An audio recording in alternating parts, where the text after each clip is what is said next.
para que la Contraloría retroceda en su propósito de promocionar a los candidatos de la corrupción.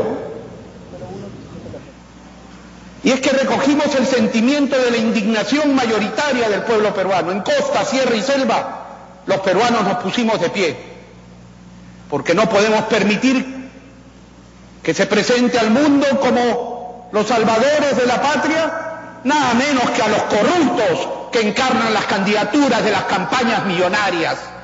Sí, señores, que no cargan mochilas, como dice la primera dama de la corrupción, sino que carga su propia mochila, la mochila de la que no se entera la Contraloría.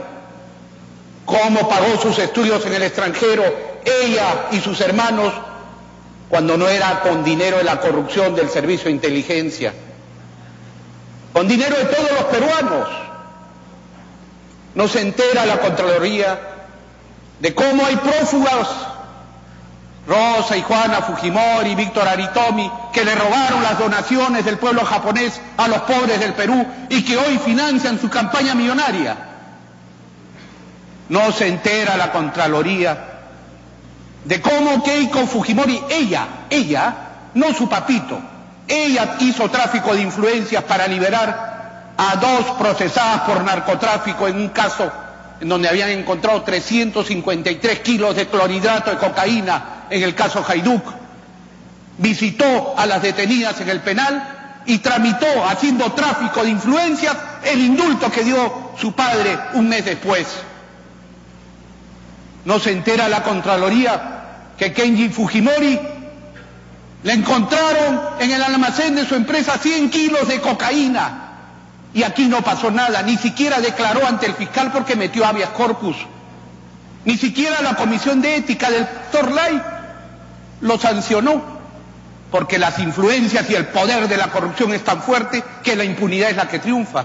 No se entera la Contraloría, pero se va a enterar el país, que el secretario general de Fuerza Popular, don Joaquín Ramírez, un conocido lavador de dinero, está acusado por la Fiscalía hoy día de lavado de dinero, y doña Keiko Fujimori le ratifica y lo defiende en el cargo de secretario general de su partido, Fuerza Popular. Hoy día, señor Contralor. Y esa era su invitada estrella.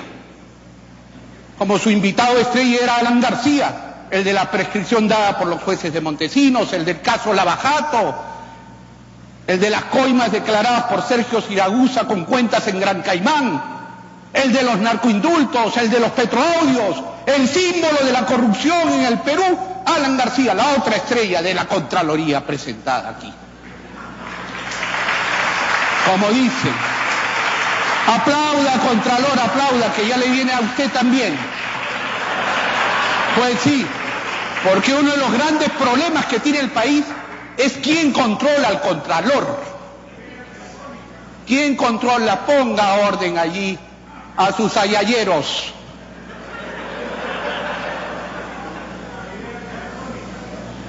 No, señores, no vamos a caer en la provocación de los corruptos que están aquí, puestos en el banquillo de los acusados. Pedimos por favor al público que se mantenga en silencio en el momento de la exposición de todos los candidatos. Guardemos respeto, guardan respetos. El candidato Oliver está hablando, por favor, silencio. Si no, va a tener que ser desalojado de la sala, señor. Y el otro candidato, se ponen nerviosos, pues los corruptos. Tienen por qué estar nerviosos, tienen la escoba acá al frente. No te preocupes, que lo sacaremos a escobazos. Y el otro, el de plata como cancha, que nadie sabe de dónde ha sacado ese dinero y que hoy día se ufana de ganar 80 millones de dólares a costa de evadir impuestos, porque mete los gastos de campaña en los gastos de las universidades que ha creado. Y porque hace mal uso de la reforma, de la disposición constitucional que exonera de impuestos a las universidades para que la reinviertan en la educación, no para llenarse los bolsillos de plata como cancha. Ese, Acuña, ¿no? El que tiene al asesor de la corrupción que cobra 5 millones de dólares y que es el hombre de Odebrecht. Se ha enterado, Contralor, ¿no? Se habrá enterado. Se habrá enterado que su candidato patrocinado tenía acusaciones por mal uso de fondos públicos cuando fue alcalde de Trujillo y presidente de la región de La Libertad, y a ese lo promocionaba usted. Ya no va a continuar, ya no va a continuar. El señor Toledo tiene que explicar sus cuentas de Coteva ante la Fiscalía y ante el Poder Judicial. Y el señor Kuczynski tiene que explicar cómo está rodeado de lobistas. Y ya no va a continuar. Porque vamos a pasar a lo que el propio Contralor nos dijo, y lo que es una realidad. El costo de la corrupción va creciendo. Primero era 200, 800, nos dice 10.000 millones de soles. Yo le digo que se queda muy corto. En el caso del gasoducto del sur, en ese caso nomás, de 1.400 millones de dólares, que era el presupuesto inicial, ¿en cuánto ha terminado? En 7.200 millones de dólares. 5 veces su valor, 5 veces. A postor único. ¿Quién está metido? Odebrecht. Con la refinería de Talara, porque vamos a hablar claro. Ese proyecto del 2001 estaba en 300 millones. ¿A cuánto ha llegado? A 4.200. Y como gran cosa hicieron un descuento de 3.700 millones de dólares.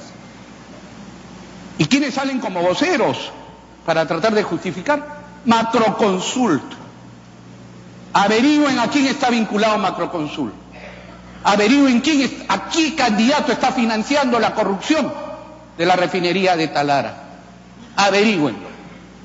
Y se llevarán la sorpresa de que ciertas vírgenes políticas hoy promocionadas también tienen sus vínculos con la corrupción y que nos creen subnormales cuando dicen: yo no estaba en política después de haber sido secretario del Consejo de Ministros. ¿Qué cargo más político puede haber que es nombrado por el presidente de la República, es decir, por Nadine Heredia, y que hoy día lo pretenden negar? ¿Qué les parece? Nos creen subnormales a todos los peruanos. Yo no soy político, solo soy el hombre de confianza de la pareja presidencial en el Consejo de Ministros, y eso no es político. ¿Por qué lo niega? Porque está allí para cubrirle las espaldas a la corrupción de este régimen corrupto que hoy nos gobierna.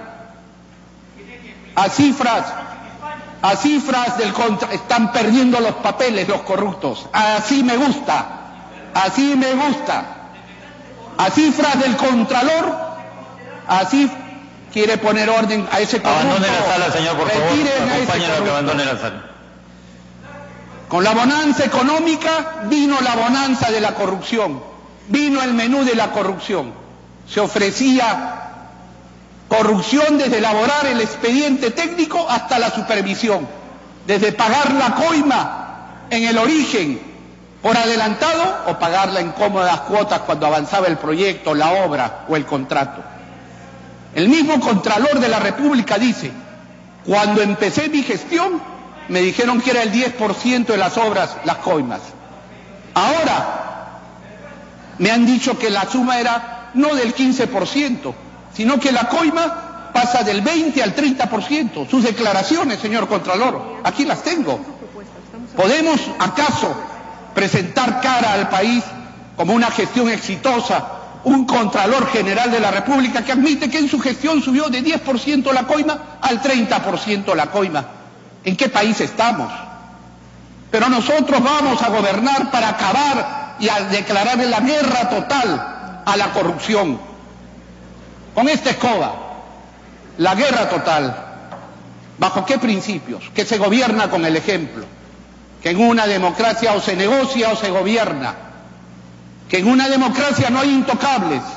Que la corrupción es responsabilidad de corruptos y corruptores. ¿Y bajo qué mandatos?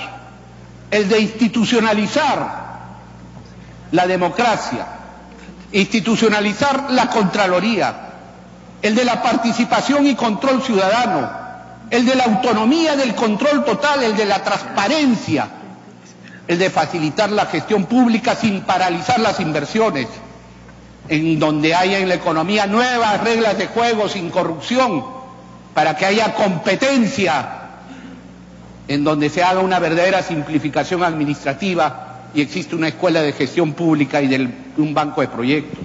Para eso proponemos 10 reformas constitucionales. La primera, declarar en reorganización general, la Contraloría General de la República.